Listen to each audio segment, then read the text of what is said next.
पुढील मोंड्याची गोलाई देऊन घेतली. आता पुढील गळा आपला 7 आहे.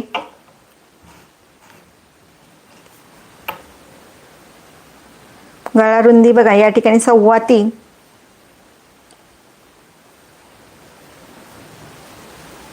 पुढचा 3.5 घेते.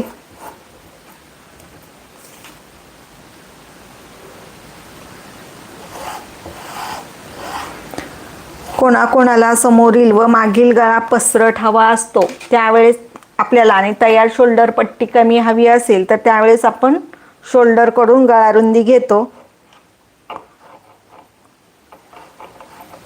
म्हणजे शोल्डरची आपण माप घेतो त्या ठिकाणी.